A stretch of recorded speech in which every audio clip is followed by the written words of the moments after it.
Hello everyone, आज हम लोग डिस्कस करते हैं बायोमैग्निफिकेशन प्रोसेस के बारे में। तो आइए जानते हैं क्या है बायोमैग्निफिकेशन प्रोसेस और इसका क्या निगेटिव इम्पैक्ट है हमारे इन्वायरमेंट पर और एनिमल पर।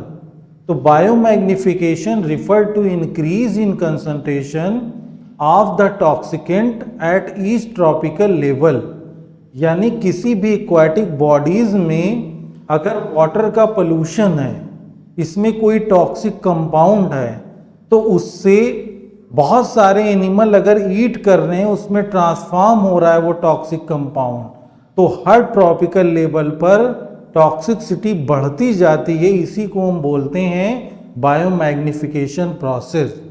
अब बायोमैग्निफिकेशन प्रोसेस किस किस इकोसिस्टम में देखने को मिलता है? Biomagnification occur in aquatic and terrestrial habitat. क्या रीज़न है कि हर लेवल पर टॉक्सिसिटी बढ़ती है? तो उसमें क्या है कि बायोमैग्निफिकेशन में जो टॉक्सिक सब्सटेंसेस है accumulate by organism can not be metabolize and excreted, यानी जो ये टॉक्सिक कंपाउंड वाटर बॉडीज में एसिमिलेट हुआ है, जब किसी फिश के अंदर जाएगा तो इसकी बॉडी में न ये मेटाबोलाइज होता है न इसका एक्सक्रीशन होता है। इसीलिए हर ट्रॉपिकल लेवल पर इसकी टॉक्सिसिटी बढ़ती जाती है। इसका बेस्ट एग्जांपल हम देखें, डीडीटी और मरकरी के केस में देखा गया कि वाटर में यानी एक्वाटिक बॉडीज में डीडीटी की कंसंट्रेशन 0.003 पर पार्ट बिलियन थी। जब स्मॉल फिश ने इसको ईट किया, इसकी बॉडी में डीडीटी ट्रांसफॉर्म हुई, और इस स्मॉल फिश को लार्ज फिश ने ईट किया तो इसमें ट्रांसफॉर्म हो गई टॉक्सिसिटी, और उससे लार्ज फिश ने इसको ईट किया तो इसमें ट्रांसफॉर्म हो गई।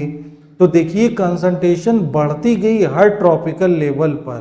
0.003 पर पार्ट बिलियन थी, 25 पर पार्ट मिलियन हो गई।